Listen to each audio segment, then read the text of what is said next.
What if I told you, folks, that half of all federal prosecutions of criminals in federal court involved aliens? Nearly all of them here illegally. This comes from a new report from inside the justice system itself, looking at prosecutions from 2018. 41,000 so-called immigrants, 38,000 of them snuck in. Compare that to 1998, just 10 years early, only 18,000 aliens prosecuted in federal court. Here's the toll it's taking on us. Tremendous in a human cost and also in a financial one. Most charges stem from drug trafficking, murder, and kidnapping. This is the financial cost. The DOJ estimates it costs between $35,000 and $40,000 a year to house these criminals in federal lockup. That's over $1 billion laid at the feet of the American taxpayer. Now, here is my prediction. If you think those numbers are staggering, think about what the numbers will be this year as illegal alien criminals bum rush our borders in record-breaking numbers. And now illegals are getting more creative with the tactics they are using to evade capture. Just take a look at these pictures given to us by a friend of this program, America Sheriff Mark Lamb. Illegals are now wearing camo outfits to blend in from a distance. Look at them there. They looked almost like Border Patrol agents. Well, please welcome the man who gave us those photos, the Sheriff of Pinal County, Arizona. He joins me now. Mark Lamb is here. Sheriff, good to see you. Good to see you too, Grant. Thanks for having me on. So are you amazed at the creativity of the illegals crossing the border not far from your home? You know, we've been seeing the camouflage clothes, the carpet shoes, all of that for a while. But, you know, the creativity that the cartel will use to traffic their product, which is humans and drugs into the country, still blows me away some days. I mean, they will stop at nothing to bring this into the American communities that we live in. So it amazes me because one of the photos that you provided us with is you and the ambassador from Venezuela, where we know many of these migrants are coming from. You walked along the border with him. Tell me about that visit. And I think I'm most struck by, shouldn't he be walking along the border with Kamala Harris, our border czar? Yeah, absolutely he should. But they're not anywhere to be found. They don't want to solve this problem.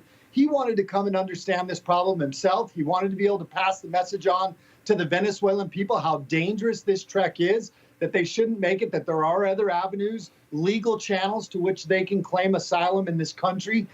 This is a man who has stood up against his own government. And I don't think they care. They think of him too fondly, but he continues to serve the people of Venezuela as the ambassador here to America. Is it true that while you were with him, you guys came across a Venezuelan family trying to cross the border?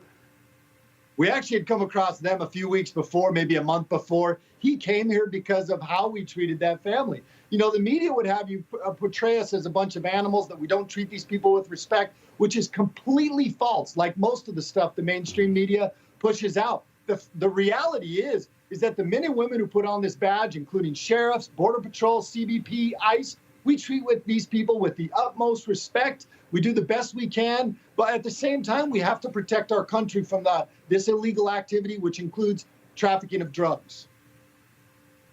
Are you getting any help at all, Sheriff, from the federal government right now?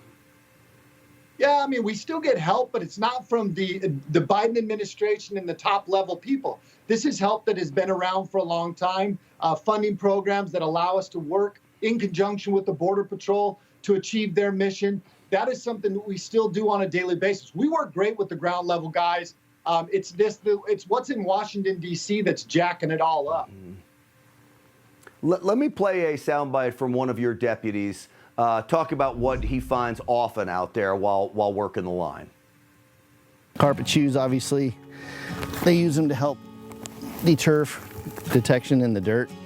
It doesn't leave a shoe imprint. The illegals that come up through here, a lot of times they'll carry pouches or backpacks that have drugs, illegal drugs. Some of these backpacks that are here, they wouldn't have left them. So my guess is when they heard us pull up, some of them probably took off. So my question to you is, I've always said this is one of the most inhumane policies that Joe Biden has by leaving this border wide open. You get those people with backpacks coming up through there, people are dying. How often do you guys come across dead bodies? We do occasionally, but I think more so in Yuma, more so in Cochise County. We get them in our county. I think in Arizona, it's been over 60 dead bodies that have been found or reported to sheriff's offices, things that we have to now expend resources to deal with.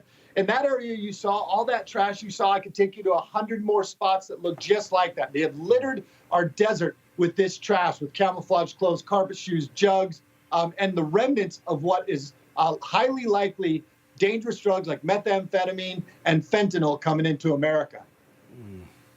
Yeah, and that's the big danger that literally is killing American citizens. And don't forget, that's coming from China, by the way, as well. Sheriff Mark Lamb, it's good to see you, my friend. Thank you. Have yourself a great weekend. Good to see you too. Merry Christmas. All right, you too. Merry Christmas as well.